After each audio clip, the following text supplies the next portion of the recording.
Hello everyone. Welcome to today's Fraunhofer HHI's briefing session at Fraunhofer Digital Media's bi-weekly special. As Fraunhofer HHI, we are part of the Fraunhofer business area Digital Media, and together we provide innovations in the whole digital media workflow. My name is Maria Ott. I'm the project manager of Fraunhofer HHI's Innovation Center, 3IT. Today, we're going to talk with Jean-Claude Rosenthal, our expert in VR and AR-based 3D live streaming and its application at Fraunhofer HHI. In November 2020, Fraunhofer HHI successfully broadcasted a live surgery to 4 lecture halls Europe-wide using an augmented reality-based 3D live stream. Today, we want to find out what's been going on since then, and we are happy to share these exciting news with you. Hello, Jean-Claude. Welcome. Thank you for joining us today. How are you? Hi, Maria. Thank you for the introduction, and I'm fine. So, Jean-Claude, could you tell us a bit more about your project TeleSTAR and what were the perks and challenges in this exciting project? Yeah, TeleSTAR was a EU-funded project for surgical training and education using augmented reality. Actually, we tried to implement a broadcast system in the UR so that we can actually reach a wider audience in terms of that we don't have this resource and time constrained environment, the OR. We have limited time and we have limited space. And also in the context, of course, of the pandemic COVID-19, so we can make it more secure. Okay, and what are the interesting parts for the broadcasting in the... Yeah. Of course, one of the challenges is that we need to guarantee that we have a reliable and low latency processing chain, which is not only broadcasting the video itself, but also consists of AR features. In our case, we had 2 real-time AR features, which we used during this surgical course. One was kind of visual annotation, so the surgeon was able to annotate the image directly, and the audience could see and hear his audio comments. So we actually created a new kind of transparency. It was easier to follow this procedure. And in addition, we showcased 3D reconstruction, a 3D reconstruction tool, which enabled the surgeon to perform image-based measurements so that he can even show the dimensions of the patient's anatomy. That sounds very interesting. And what about the sound? Is there a sound transmission in this project? Yes.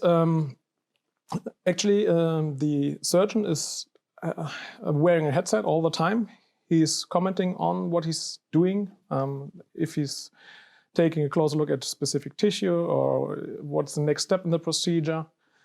But at the same time, the audience was also able to ask questions to a second surgeon. So, and the second surgeon then repeated that question in the OR so that the main operating surgeon was not interfered by questions from the audience. So that was more kind of a trade-off between the main surgeon needs to focus on the procedure, and the second surgeon can handle or knows when he's able to answer that question.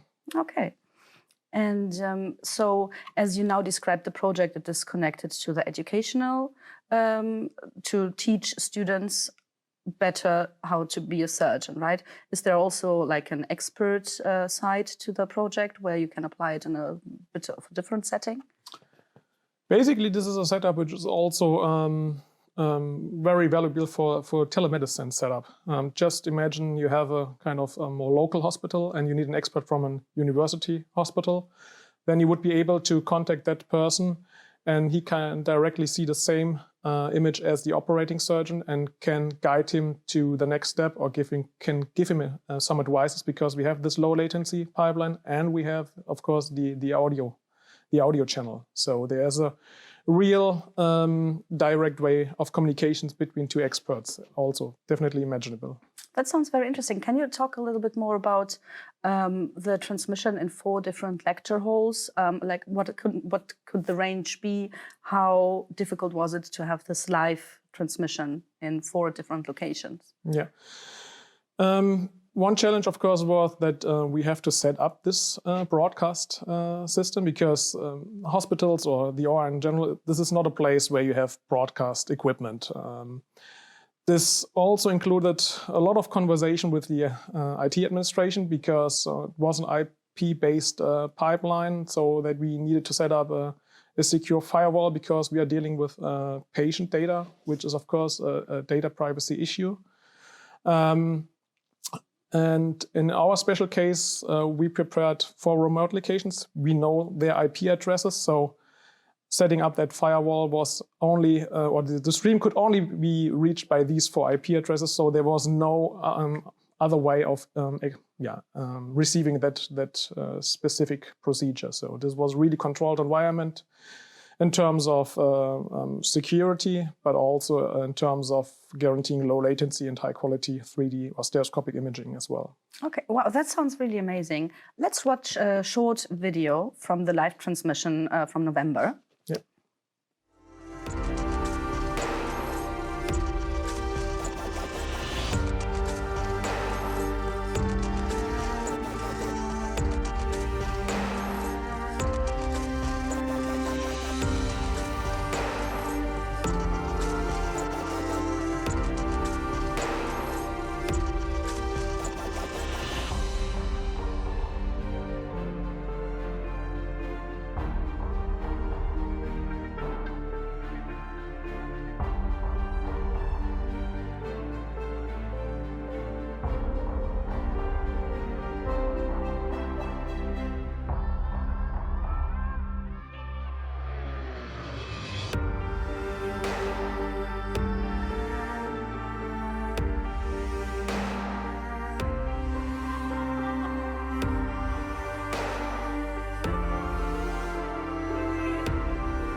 Well, that looks really, really amazing.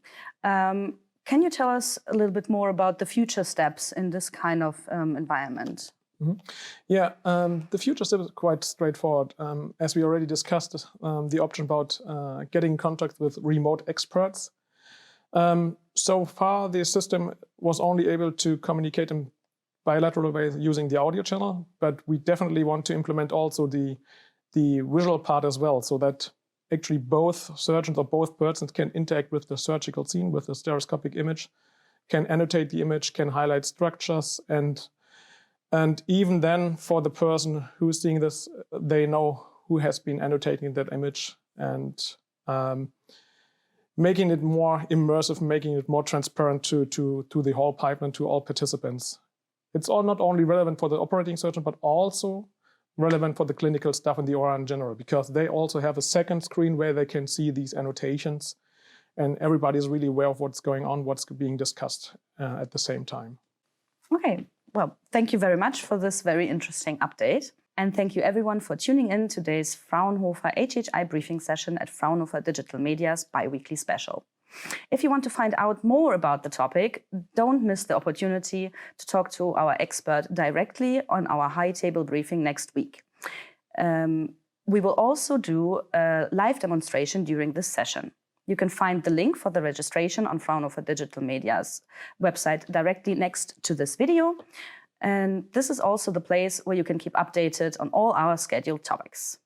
Don't hesitate to contact us if you have any questions or concerns, and stay tuned.